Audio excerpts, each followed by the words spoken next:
What's up guys, and welcome back to the channel, and it's time for another video for War and Order. And in today's one we're gonna be having an update on my account, talking about all the new things I've done to it, how I developed, and what did I focus for you guys to have a better understanding on what you should be focusing on the early stages. If you are a very early new player, then make sure to check out my first video where I'm talking about the beginnings and explaining all the little stuff. But in today's video we're gonna be going on what I've done till now, so let's get to it. Okay, so it's been 14 days since I've created the account, so pretty much 2 weeks, and we are currently at castle level 20. My goal is to get to level 22 to unlock the next tier for troops. If you haven't checked my first video about the beginnings, again, your main focus in War and Order, especially at the early stages, is to focus on your castle level. Increasing the castle level will unlock better and more buildings, tech upgrades, and everything else becomes better.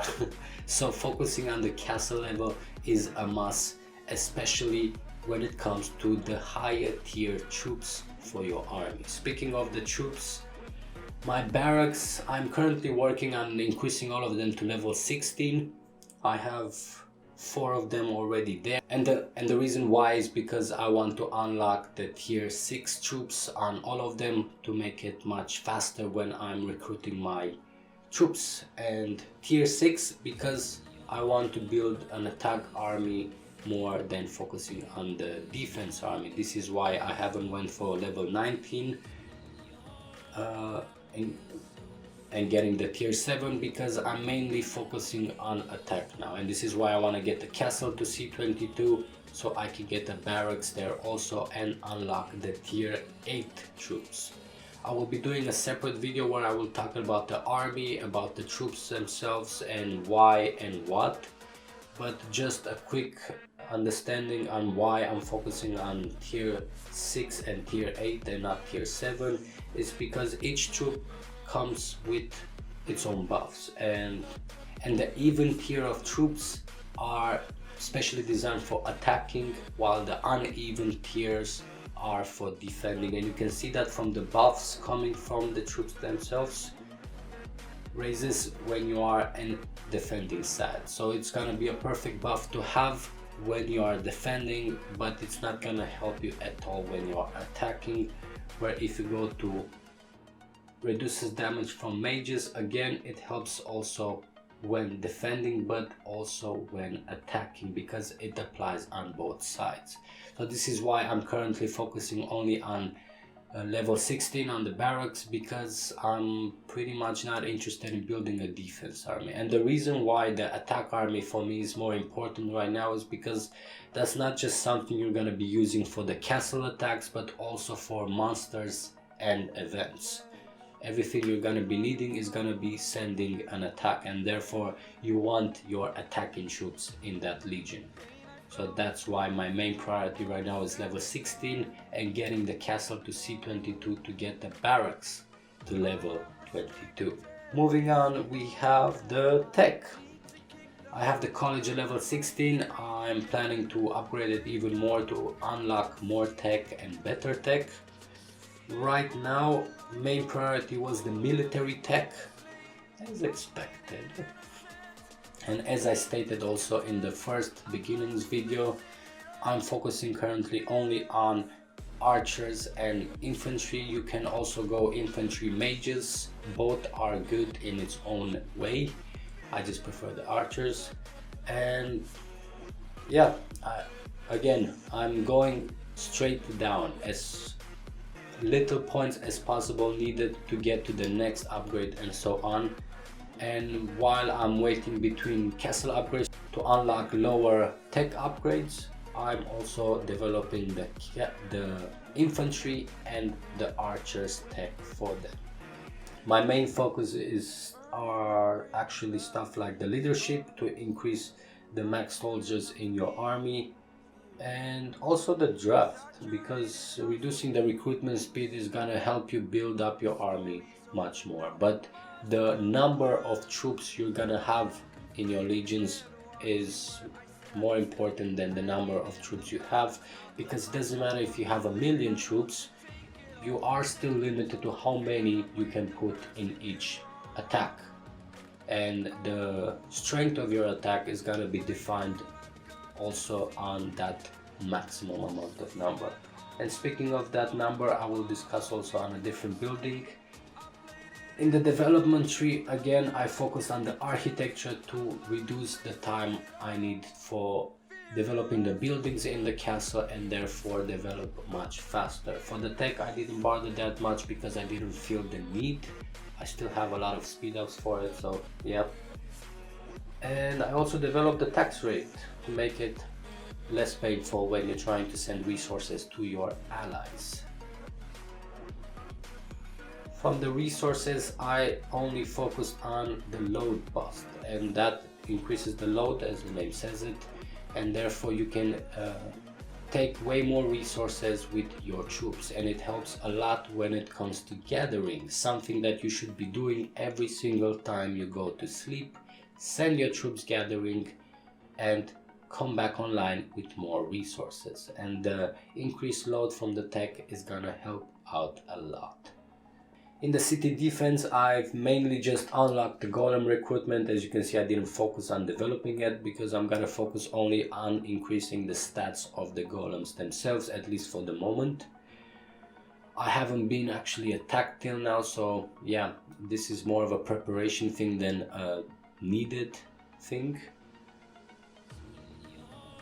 When it comes to the Guardian Force, I haven't done nothing in the tech itself because I haven't been focusing on the angels yet. Angels is something that I want to focus on, but on a bit later stages, as I have a lot of other things that have a higher priority for me at the moment.